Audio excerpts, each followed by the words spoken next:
the way that they were under Nick Saban. You also have to think about just the support and the folks and the powers that be at Alabama. If they knew Nick Saban was available and thinking about coming back, that is when it's a tidal wave. Like, and I've been around situations like this before, like in the NBA in particular.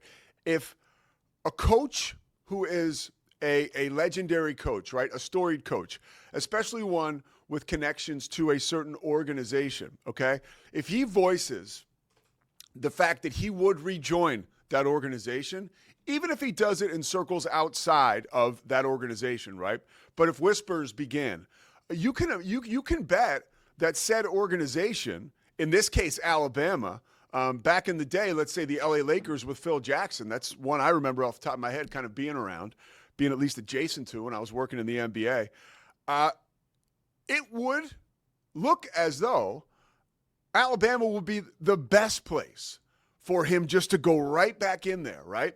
And the reason I mention that is because I don't know how Alabama operates, right? But like Board of Regents, whatever, president, athletic director, of course, like huge sway. But that's a place where if you find out that Nick Saban is on the market and you have another, call it lukewarm season with Kalen DeBoer, like all of a sudden you're like, let's just do this.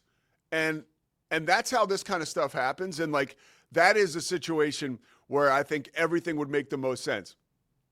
And it reminds me, honestly, of when I was, I don't even want to say kid. I guess I was in my 20s or early 20s at the time. A big late night television host, late night TV follower, historian. I wouldn't say I'm a historian. I'd say I'm interested in it, right? But I love all that stuff.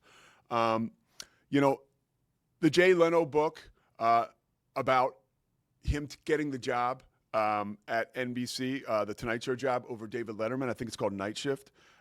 Great book. And then it was also turned into a movie. That stuff's just super interesting. But, what's more interesting is when Conan O'Brien took over for Jay Leno.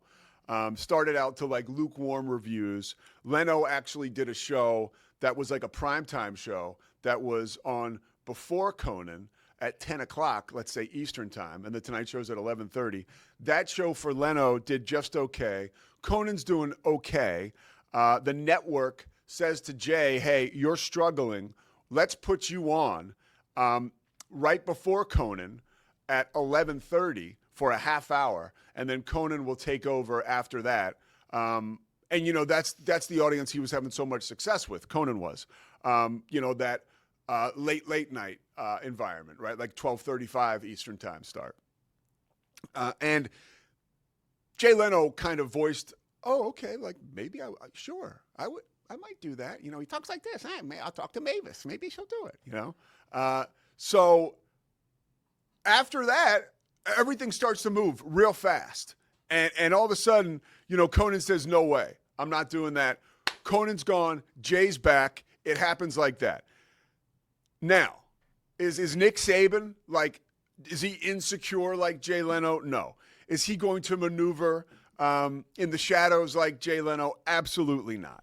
But if the powers that be at Alabama, whether in the athletic department or in the president's office or the Board of Regents or however they do it there, if they catch wind that Nick Saban is serious about coming back into coaching and there is a situation where Kalen DeBoer, isn't having an exceptional season, because that's what it takes at Alabama, being exceptional. If he's not having an exceptional season, and I don't know how we would handle this, but could you imagine like mid-season Alabama struggling and there's Nick Saban on the set of College Game Day with rumors abound that he could come back? That makes for great TV.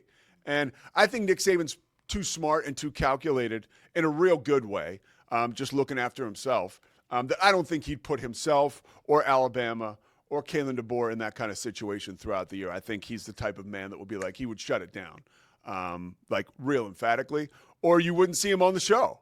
And that's another thing. Like, I don't think so far in the coverage, like he hasn't been at SEC Media Days. He hasn't been a real part of ESPN's off-season college football coverage, which lends itself to, hey, maybe he is coming back. Lane Kiffin spoke yesterday.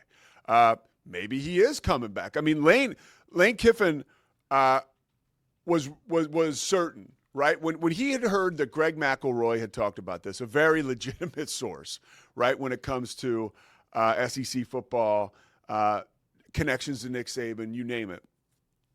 And that McElroy went on the record saying that he wouldn't have shared it if he hadn't gotten it from a great source. Lane Kiffin's like, yeah, he's coming back. Like, I don't know how, when, where, but like he's coming back. And this is more than a monster of a story to keep an eye on. And I think it's more than SEC Media Days fodder.